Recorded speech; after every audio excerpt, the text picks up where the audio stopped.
하나님은 우리가 성숙한 믿음을 가지고 섬기기를 원하십니다. 그러기 위해서 하나님은 수시로 우리를 믿음의 테스트를 하실 때가 종종 있습니다.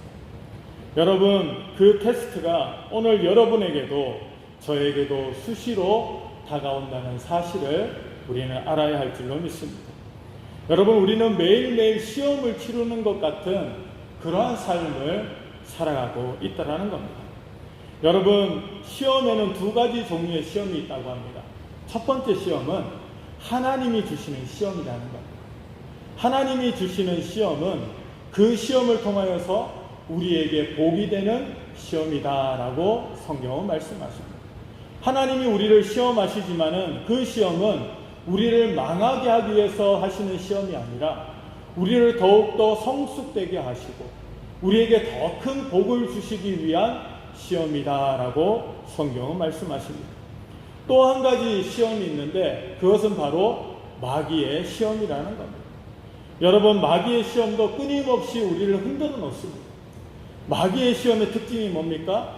보암직하고 먹음직한 그러한 시험이라는 겁니다. 꼭 에덴 동산의 중앙에 있는 선악과와 같이 정말 먹음직하기도 하고 보암직한 그러한 모습으로 우리에게 다가오는 것이 바로 이 사단의 시험이라는 겁니다. 마귀의 시험은 어떻게 합니까? 우리를 망치려고 하는 것이 바로 마귀의 시험이라는 거예요. 이것을 하면 우리가 잘 될 것 같고 성공할 것 같은 그러한 느낌이 들지만 실질적으로 이 시험에 빠지면 우리가 어떻게 됩니까? 망할 수밖에 없습니다. 실패할 수밖에 없습니다. 이것이 바로 마귀가 우리에게 주는 시험이다라고 성경은 말씀하십니다. 그런 가운데서 오늘도 우리는 하나님의 시험을 우리는 분별할 수 있어야 될 줄을 믿습니다. 이것은 마귀의 시험인가 아니면 하나님이 우리에게 주시는 시험인가, 이것을 분별할 수 있어야 된다는 겁니다. 그리고 그 전에 무엇을 알아야만 하느냐 하면 내가 지금 시험을 받고 있는가라는 것을 알아야 된다는 겁니다. 분명히 내가 시험 가운데 있음에도 불구하고 내가 시험을 받는지 모르는 사람들이 많다라는 거예요. 하나님의 시험 가운데 있음에도 불구하고 내가 하나님의 시험을 받고 있는지도 모르는 사람들이 있다라는 겁니다. 나는 하나님의 시험을 받고 있는지 아니면은 마귀의 시험 가운데 있는지 우리는 알아야 할 줄로 믿습니다. 여러분, 이 시험은 참 어려운 것이 시험이라고 말할 수가 있습니다. 시험을 좋아하는 사람은 없어요. 특히 우리 학생들은 시험 이야기만 해도 진절머리를 치는 모습을 봅니다. 저희들도 학창시절에 여러분 얼마나 많은 시험을 봤습니다. 중간고사, 기말고사, 모의고사, 그리고 가장 중요한 이 대학 수학능력 시험까지 저도 참 많은 시험을 겪었습니다. 대학교 가서도 시험을 보고요, 대학원 가서도 시험 보고요, 여러분 또 직장에 취직해서도 직장 가운데서도 시험이 있습니다. 토익을 봐야 되고 토플을 봐야 되고 영어 회화 시험을 통과해야 되고 수많은 어려움과 이 환난 가운데 우리는 시험을 보는 인생이다라고 말할 수가 있다라는 겁니다. 여러분, 특히 이 대학 수학 능력 시험은 참 인생에서 중요한 시험 가운데 한 가지다라고 말할 수 있습니다. 이제 한 103일 정도 수능 시험이 남았는데 수험생들에게 있어서 이 수능 시험은 참 일생일대 중요한 시험이다라고 그 학생들이 생각하면서 살아갑니다. 왜냐하면 어떻게 보면은 인생의 첫 번째 쓴맛을 볼 수 있는 것이 바로 이 수능 시험이기 때문이라는 겁니다. 학생들이 열심히 공부했습니다. 12년 동안 초등학교부터 고등학교까지 12년 동안 세월 동안 열심히 이 수능 시험을 위해서 대학에 진학하기 위해서 열심히 공부했다라는 겁니다. 그런데 여러분, 한순간에 이 시험을 잘못 보게 되면 어떻게 됩니까? 12년 동안의 그 노력이 숲으로 돌아가는 것처럼 느껴질 수가 있다라는 겁니다. 그래서 많은 학생들이 수능을 앞두고 시험에 참 많이 듭니다. 그리고 이 수능 시험의 결과 때문에 또한 많은 학생들이 시험에 들 수 있다라는 것입니다. 여러분, 우리의 신앙도 마찬가지입니다. 하나님께서는 끊임없이 우리의 삶 가운데서 믿음의 시험을 보게 하신다라고 말씀하십니다. 오늘 말씀에 보면은 하나님께서는 아브라함을 시험하고 계심을 성경은 말씀하십니다. 하나님께서 아브라함을 시험하는 목적은 아브라함을 망하게 하시기 위해서 하는 그러한 시험의 목적이 아니다라고 분명히 말씀하고 계십니다. 아브라함의 마음을 확인하기 위한 시험, 그리고 아브라함에게 더 큰 믿음을 주시기 위한 시험이다라고 말씀하고 계신다라는 겁니다. 오늘 우리는 하나님께서 우리에게 주신 이 메시지를 통해서 우리도 하나님 앞에서 시험을 치르고 있는 존재라는 사실을 우리는 기억해야 할 줄로 믿습니다. 하나님이 치르게 하시는 시험의 과목은 과연 무엇이겠습니까? 수능을 보는 친구들은 국영수, 그 다음에 사회, 과학, 제2외국어 여러 가지 이 시험의 과목들이 있습니다. 그런데 여러분, 하나님이 치르게 하시는 시험에는 어떤 과목이 있겠습니까? 그것은 바로 사랑의 과목이 있다라고 말씀하고 계십니다. 하나님을 얼마나 사랑하는가, 이것이 바로 하나님의 시험의 과목이다라고 말할 수 있습니다. 하나님을 얼마나 사랑하는지 하나님은 우리를 시험하신다는 거예요. 하나님에 대해 얼마나 알고 있는가, 하나님을 얼마나 사랑하는가, 이것이 바로 우리 믿는 성도들이 치러야 할 이 시험의 과목이다라는 겁니다. 세상 것과 하나님을 향한 가치관이 어떻게 정립되어 있는가를 확인하신다는 겁니다. 세상을 더 사랑하는지 아니면 하나님을 더 사랑하시는지, 하나님은 그것을 시험을 통하여서 확인하신다라고 말씀하십니다. 아브라함이 오늘 본문에서 치르는 과목도 여기 있다라는 겁니다. 하나님께서는 아브라함이 하나님을 얼마나 사랑하시는지를 지금 테스트하고 있으시다라는 겁니다. 부활하신 예수님이 베드로에게 하신 최초의 질문도 사랑의 질문이었다라고 말씀하십니다. 내가 이 사람들보다 나를 더 사랑하느냐? 주님께서 베드로에게 물으셨다는 겁니다. 여러분, 하나님의 입장에서 볼 때 이 사랑의 문제가 가장 큰 시험 과목이 될 수밖에 없다는 거예요. 하나님은 우리가 하나님보다 더 사랑하는 것이 있는 것을 용납하시지 않는다라는 겁니다. 하나님은 우리가 하나님을 가장 사랑하기를 원하시고 계신다는 겁니다. 그래서 하나님께서 오늘도 우리에게 시험을 주시는데 그 시험 과목이 바로 사랑의 과목이다라고 말할 수 있습니다. 또 하나는 믿음의 과목이다라고 말할 수 있습니다. 성경은 약속을 얼마나 신뢰하고 있는가, 또 하나님의 능력을 얼마나 의지하고 사는가, 이것을 끊임없이 테스트하고 계십니다. 하나님께서 우리에게 약속을 주셨다는 것, 우리는 그 약속을 얼마나 믿고 따르는가, 이것이 바로 우리의 믿음의 시험이다라고 말씀하고 계십니다. 하나님께서 우리에게 주신 말씀을 얼마나 신뢰하는가, 하나님의 말씀이라면 그 무엇이라도 내가 순종할 수 있는가, 이것이 바로 믿음의 테스트의 과목이다라고 말할 수 있습니다. 하나님이 치르는 수능고사의 성격은 어떤 것이겠습니까?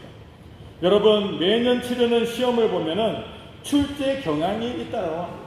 여러분, 학생들이 공부하다 보면은 기출문제집이라는 것을 공부합니다. 기출문제집이 뭐냐 하면은 예전부터 풀어온 문제들을 한테 모아놓은 문제집입니다. 그래서 영어 같으면은 매년 치러지는 이 영어 과목의 문제들을 문제은행 형식으로 모아놓고 그것을 과거의 시험들을 계속 풀어본다는 거예요. 왜냐하면은 과거에 치렀던 그 문제들이 또 오늘 또 나올 수도 있기 때문에 과거의 문제들을 열심히 공부하는 그런 모습이 있다는 겁니다. 하나님이 치르시는 시험의 출제 경향의 특징이 두 가지 있습니다. 그것은 바로 시험의 내용이 사람마다 다 다르다라고 말씀하고 계신다는 겁니다. 하나님이 치르게 하시는 시험은 사람들마다 다 다르다는 거예요. 똑같은 공통적인 과목이 없습니다. 대학 입시는 누구나 똑같은 시험을 치릅니다. 좀 있으면 치러질 이 수능 시험은 여러분, 전국에 있는 수험생들이 똑같은 시험 문제를 풀다라는 거예요. 똑같은 문제를 풀고 그 문제를 이 풀물 통하여서 그 등수가 가려지는 것이 바로 수능 시험이라는 겁니다. 재수생이든 또한 재학생이든 구분하지 않습니다.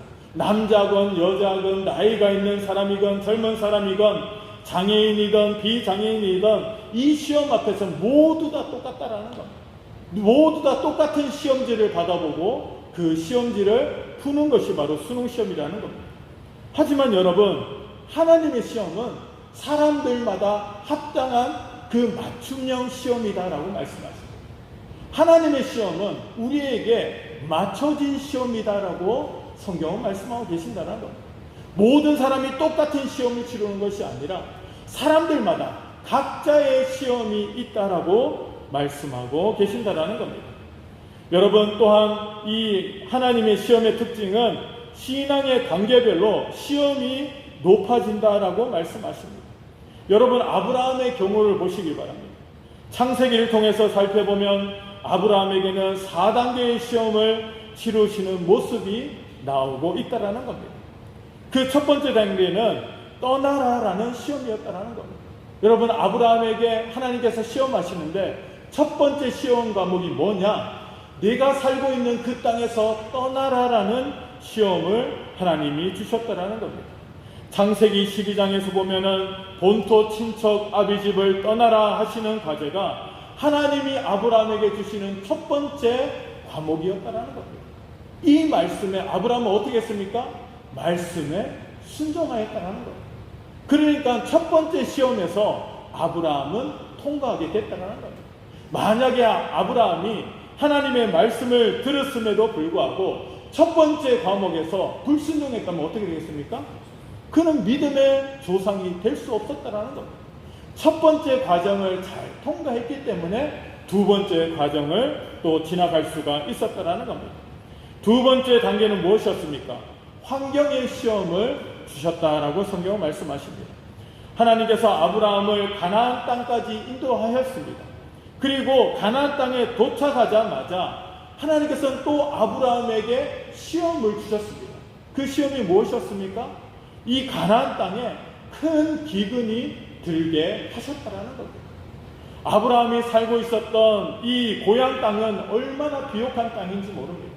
많은 사람들이 모여 살고 있고 높은 성이 지어져 있던 그러한 정말 살기 좋은 땅이었다라는 겁니다. 그런데 하나님 말씀에 순종하여서 그 땅을 버리고 가나안 땅에 이주하자마자 어떤 시험이 닥쳤습니까? 이 땅에 기근이 들어서 먹고 사는 문제가 이 눈앞에 발생하고 말았다라는 겁니다. 여러분, 하나님의 약속을 붙들고 이 시험 가운데 있었던 아브라함은 어떠한 결정을 합니까? 이 두 번째 시험에서는 그가 실패하는 모습을 보여주고 있다는 겁니다. 애굽으로 내려갑니다. 애굽에서 자기 사랑하는 아내를 빼앗길 뻔합니다. 하지만 하나님께서는 아브라함의 가정을 살려주셨다는 겁니다. 아내도 돌려주셨고 또한 아브라함에게 많은 재산도 생기게 하는 기회로 삼아 주셨다는 겁니다. 두 번째 환경의 시험을 아브라함에 주셨다는 겁니다. 그 가운데 아브라함은 실패하는 모습도 있었지만은 하나님께서는 그 실패의 자리를 다시 부활의 자리로 만들어 주셨다는 겁니다. 실패로 끝나는 것이 아니라 다시 회복할 수 있는 기회로 만들어 주심을 성경은 말씀하고 계신다는 겁니다. 여러분, 3단계 아브라함의 시험이 무엇이었습니까? 약속의 시험이었다는 겁니다. 하나님께서는 아브라함에게 약속하셨습니다. 75세에 아브라함에게 약속하기를 무엇을 약속하셨습니까? 아들을 주시겠다라고 약속하셨다는 겁니다. 75세가 된 아브라함에게 하나님께서는 내가 사라를 통하여서 아들을 얻게 하시겠다라고 약속하셨다는 겁니다. 그런데 여러분, 하나님의 약속이 있었음에도 불구하고 하나님께서 아들을 주시지 않으셨습니다. 여러분, 세월이 지나갑니다. 83세가 되었을 때까지도 응답이 없습니다. 10여 년이 지났음에도 불구하고 하나님께서 주신다는 아들은 여러분 생길 기미가 보이지 않았다는 겁니다. 그때 아브라함이 어떻게 했습니까? 그는 자기의 부인인 사라와 함께 하갈을 통하여서 이스마엘이라는 아들을 얻게 되었습니다. 여러분, 이것은 하나님의 시험에 불순종한 모습이라는 겁니다. 하나님께서는 분명히 이 사라를 통하여서 아들을 주시겠다라고 약속하셨는데 아브라함은 그 약속을 믿지 못했습니다. 10여 년의 시간이 흐르면서 그 약속은 점점 희미해져 가고 이 확신이 생기지 않자 인간적인 방법으로 약속을 이루려고 했다라는 겁니다. 여러분, 그렇지만은 이것은 편법이고 불법이었다는 겁니다. 하나님의 약속을 어기는 모습이었다는 겁니다. 그리고 나서도 하나님께서는 아브라함에게 아들을 주시지 않았다는 겁니다. 여러분, 99세가 돼도 아들을 주지 않으셨습니다. 그런데 100세가 되어서야 하나님께서는 사라를 통하여서 아들이 태어나게 하셨다라는 겁니다. 여러 차례 믿음을 거친 후에 하나님께서는 그 시험을 온전히 통과할 수 있도록 하나님께서 은혜를 베푸셨다라는 겁니다. 결국은 늦게라도 아브라함이 믿음에라고 그 믿음을 주심을 통하여서 그 시험을 통과하게 해주셨다라는 겁니다. 네 번째 시험은 사랑의 시험이었다라고 성경은 말씀하십니다. 세상에서 가장 어려운 시험이 바로 이 사랑의 시험이라는 겁니다. 이것은 마지막 관문이다라고 말할 수 있습니다. 얼마나 이 시험은 이 보통 어려운 것이 아니다라고 성경은 말씀하십니다. 이 시험이 아브라함에게 어떤 시험으로 다가왔습니까? 100세에 낳은 아들을 하나님께서 바치라라고 말씀하십니다. 여러분, 바치는데 그냥 바치는 게 아니에요. 어떻게 바치라고 말씀하십니까? 번제로 드리라. 번제. 여러분, 번제는 어떻게 드립니까? 제물을 죽여서 각을 떠서, 각을 뜬다는 것은 토막토막을 내는 거예요. 각을 떠서 하나님 앞에 불태워 드리는 것이 바로 번제라는 거예요. 번제는 무엇을 의미합니까? 나의 죄를 사하는 것에 그때 드리는 제사가 번제라는 것. 여러분, 지금 눈에 넣어도 아프지 않을 만한 사랑스러운 그 아들 이삭을 하나님께서 번제로 드리라고 말씀하고 계신다.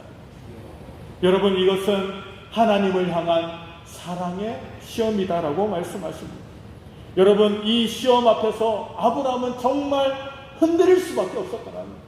그전에도 수많은 시험이 있었음에도 불구하고 아브라함은 하나님의 인도하심으로 잘 통과하고 나갔다는 겁니다. 때로는 불순종하고 시험에서 낙방할 때도 있었지만은 하나님께서 어떻게 하셨습니까? 그 시험을 통하여서 더 큰 축복을 아브라함과 그 가정에 주셨다라는 겁니다. 그런데 마지막 시험, 이 아브라함이 하나님 앞에서 사랑의 시험을 받을 때 이 아브라함은 그 어떤 때보다 마음에 갈등이 있을 수밖에 없었다는 겁니다. 왜 그렇습니까? 그 아들 이삭을 너무너무 사랑합니다.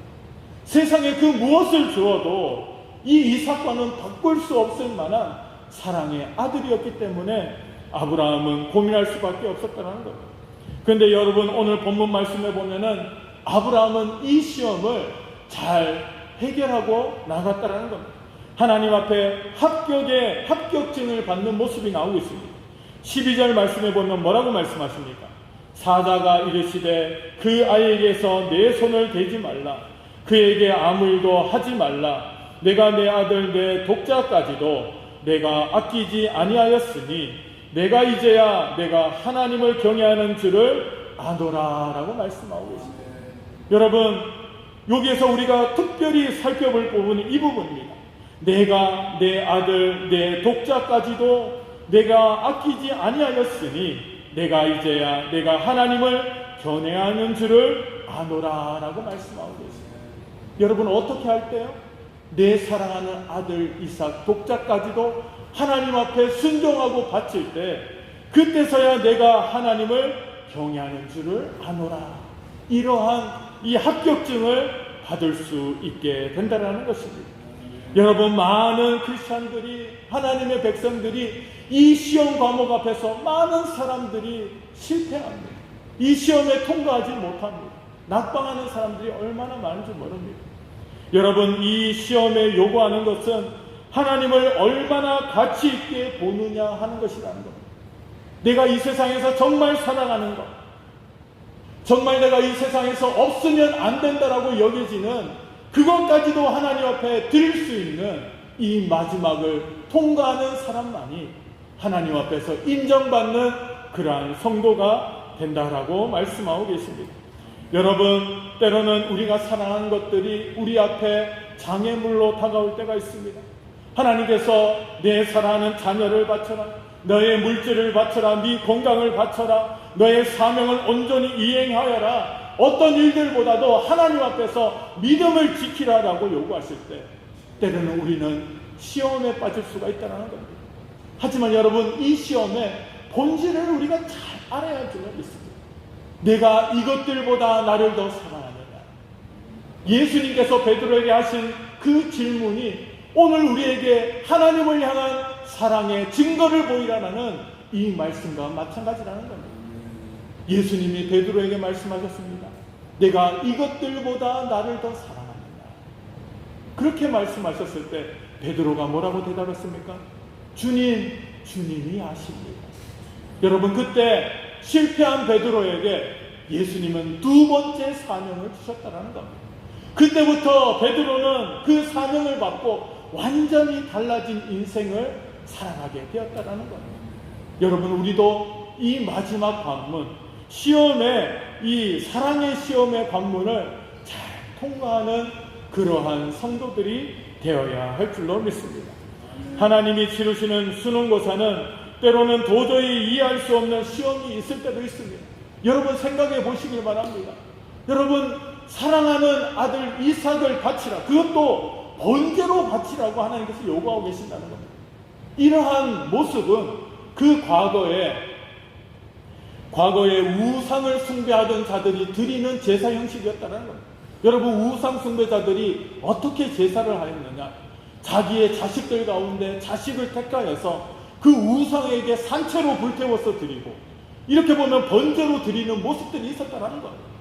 그런데 여러분, 이 모습은 하나님이 정말 싫어하는 모습이었다는 거예요. 가증히 여기시는 모습이었다는 거예요. 근데 하나님께서는 지금 아브라함에게 그러한 우상을 숭배하는 자들이 행하는 제사법을 강요하고 계신다는 거예요. 아브라함은 이해할 수 없습니다. 도저히 이해할 수 없는 시험이었다는 겁니다. 하지만 여러분, 그러한 가운데서도 하나님께서는 이 시험을 통하여서 아브라함의 믿음을 테스트하고 계신다는 겁니다. 여러분, 시험은 어려운 거라는 겁니다. 여러분, 쉬운 시험이 있습니까? 정말 시험은 어려운 것이라는 겁니다. 그 시험을 통과하기는 어렵습니다. 시험이란 도저히 이해 안 되는 것이 많은 시험의 문제로 나올 때가 많습니다. 여러분, 수학 문제 한번 풀어보셨습니까? 여러분, 요즘 수학 문제, 초등학교 문제도 어렵더라고요. 초등학교 문제도 참 어렵습니다. 고학년 문제는 이 어려운 문제들이 얼마나 많은지. 중학생들 문제만 풀어봐도 여러분, 도저히 요즘은 풀 수가 없을 만큼 문제가 어렵다는 거예요. 그래서 여러분, 학생들에게, 여러분 자녀들에게, 야, 이것도 못 푸냐? 왜 너는 수학을 이렇게 못하니? 너는 왜 이렇게 영어 실력이 늘지 않니? 여러분, 그런 말 하시면 안 됩니다. 한번 풀어보시고 그런 말 한번 해보시기 바랍니다. 여러분, 자녀들에게 함부로 이렇게 이야기할 수 없는 부분. 사람들이 당하는 시험도 마찬가지입니다. 때로는 내가 당하는 시험이 다른 사람 보기에는 이해가 되지 않는 그런 시험들도 많다는 겁니다. 그런데 그 사람 향하여서 너는 왜 이런 시험도 보면 통과하지 못하니? 너는 왜 믿음이 없어서 이러한 믿음도 시험도 통과하지 못하니? 이렇게 말할 수가 없다라는 겁니다. 왜냐하면 사람들마다 시험이 모두 다 다르기 때문이라는 것입니다. 여러분, 마찬가지입니다. 우리는 때로는 도저히 이해되지 않은 문제로 우리는 어려움을 겪을 수도 있습니다. 하지만 여러분, 하나님의 뜻은 다 있다라는 사실을 알고 있다는 거예요. 여러분, 아브라함이 정말 이삭을 하나님 앞에 번제로 드리려고 했다라는 겁니다. 정말 이삭을 죽여서 번제로 하나님 앞에 드리려고 했다라는 겁니다. 하나님께서 그 마음을 보셨다라는 겁니다. 여러분, 흉내 내서는 안 된다는 겁니다. 하나님이 우리에게 주신 그 사명을 그냥 대충 흉내만 내서는 안 된다는 거예요. 왜냐하면 하나님은 오늘도 우리의 중심을 보고 계시기 때문이라는 겁니다. 여러분, 하나님은 여러분들을 향한 분명한 계획이 있다는 겁니다. 하나님께서 이 아브라함에게 또 다른 계획을 준비하고 계셨다는 겁니다. 정말 사랑하는 아들을 제물로 바치려고 했을 때 하나님께서는 무엇을 준비해 놓으셨습니까? 양을 준비해 놓으셨다는 겁니다. 이삭 대신 쓸 양을 준비해 놓으셨던 하나님의 계획이 있었다는 겁니다. 여러분, 우리도 마찬가지입니다. 우리의 삶 가운데 어려움이 있다 할지라도 여러분, 하나님은 다 계획이 있다는 것을 알고 여러분, 그 계획에 순종하며 나아가는 믿음의 성도들이 되어야 할 줄로 믿습니다. 하나님이 주시는 이 시험의 합격의 키포인트가 무엇이겠습니까? 여러분, 바로 순종과 헌신이다라고 말씀하십니다. 여러분, 아브라함은 이해할 수 없는 시험을 겪었지만은 어떻게 했습니까? 순종하였다라는 겁니다. 여러분, 방해물을 제거했습니다. 순종하는 이 보면 경우에 여러 가지 변수가 있었다라는 겁니다. 그 변수를 모두 다 차단했습니다. 아브라함은 하나님의 명령을 받자마자 어떻게 했습니까? 다음 날 이삭을 데리고 하나님이 명령하신 곳으로 떠났다라는 겁니다. 만약에 그 밤에 이 아브라함이 아내였던 사라와 의논했다고 생각해 보십시오. 여러분, 사라가 이 사랑하는 아들과 이 아브라함을 보내줬겠습니까? 보내주지 않았을 것이라는 겁니다. 아브라함은 하나님의 말씀을 듣자마자 온전히 순종했다는 겁니다. 변함이 없었다는 겁니다. 오늘 본문 말씀에 보면 아브라함과 이삭과 시종들이 몇째 길을 걸어갔다고 이야기합니까? 3일 길을 걸어가고 있다고 이야기합니다. 3일 동안 여러분 아무 말이 없었을 것입니다. 여러분, 아브라함의 기분이 어떻을까요? 차마 말할 수 없는 참담한 심정이었을까요? 왜 하나님께서 이러한 시험을 주실까? 왜 하나님께서 이러한 아픔을 주실까? 아무런 말도 할 수 없었을 것입니다. 그렇지만은 3일 동안 아브라함의 마음은 변하지 않았다라는 겁니다. 그리고 그 앞에 있는 모든 장애물을 제거하였습니다. 이 마지막 때에 어떻게 했습니까? 아브라함은 이삭과 함께 시종들은 남겨두고 두 사람만 하나님의 약속의 장소로 갔다라는 겁니다. 만약에 시종들이 같이 갔다면은 이 이삭을 잡으려고 하는 모습 가운데 시종들이 아브라함을 말릴 수도 있었다는 겁니다. 그것까지도 계산한 아브라함은 오로지 아들과 함께 그 길을 가게 되었다는 겁니다. 그의 모습 가운데 우리가 생각해야 될 부분이 뭡니까? 온전한 순종과 온전한 헌신이 있었다는 겁니다. 여러분, 우리가 하나님의 약속을, 하나님의 시험을 통과할 수 있는 유일한 방법은 순종과 헌신이다라고 말씀하고 계십니다. 여러분, 어떠한 시험 가운데서도 흔들리지 마시기 바랍니다. 하나님의 그 약속에 여러분 흔들리지 마시기 바랍니다. 하나님께서는 분명히 이것을 통하여서 나에게 더 축복해 주시기 위해서, 더 좋은 길로 나를 인도해 주시기 위해서 나에게 시험을 주신다는 것을 여러분들은 믿으시길 바랍니다. 여러분, 어떠한 방해물도 다 제거해 버리시기 바랍니다. 그것이 가족이 될 때도 있습니다. 그것이 자녀가 될 때도 있습니다. 물질이 될 수도 있습니다. 환경이 될 수도 있습니다. 여러분, 어떠한 방해물이 있다 할지라도 하나님의 그 약속 앞에서, 그 시험 앞에서 그것들을 온전히 제거하며 나가야 할 줄을 믿습니다. 그때 하나님께서 우리에게 주신 이 시험은 우리에게 복으로 돌아올 줄로 믿습니다. 사랑하는 성도 여러분, 오늘도 우리는 하나님의 신과 이 시험을 통과하는 유일한 방법은 순종과 헌신이라는 사실을 알고 오늘도 우리 가운데 있는 이 시험을 잘 통과하기를 원합니다. 여러분, 사람에게만 시험이 있는 것이 아닙니다. 교회에도 시험이 분명히 있을 수 있습니다. 여러분, 교회도 좀 부흥하려고 하면 시험이 들 때가 얼마나 많은지 모릅니다. 저도 여러분, 이 목회를 오래 하지는 않았지만은 여러분, 그런 경우가 얼마나 많은지 모릅니다. 이제는 좀 부흥하는 것 같다. 이제는 좀 보면은 무슨 일을 할 수 있을 것 같다. 라고 생각할 때 여러분, 여지없이 시험이 닥쳐옵니다. 여지없이 이 부흥의 이 보면 분위기에 찬물을 끼얹는 그러한 부분들이 얼마나 많은지 모릅니다. 여러분, 이러한 시험도 우리가 기도함을 통하여서 이겨내야 할 줄로 믿습니다. 우리 성도들이, 우리 교회가 하나님이 주시는 시험을 우리 순종과 헌신을 통하여서 잘 이겨내는 우리들의 모습이 되어야 할 줄로 믿습니다. 사랑하는 성도 여러분, 이 어려운 시기에 때로는 하나님께서 우리에게 시험을 주시지만은 믿음으로, 순종으로 우리의 이 시험을 잘 통과함을 통하여서 아브라함이 받았던 축복을 우리도 오늘도 받고 누릴 수 있는 성도들이 되어야 할 줄로 믿습니다. 사랑하는 성도 여러분, 오늘 이 말씀을 마음에 숨기고 하나님이 우리에게 주시는 이 시험을 믿음으로 잘 통과할 수 있는 저와 여러분들 되시기를 주님의 이름으로 축원합니다.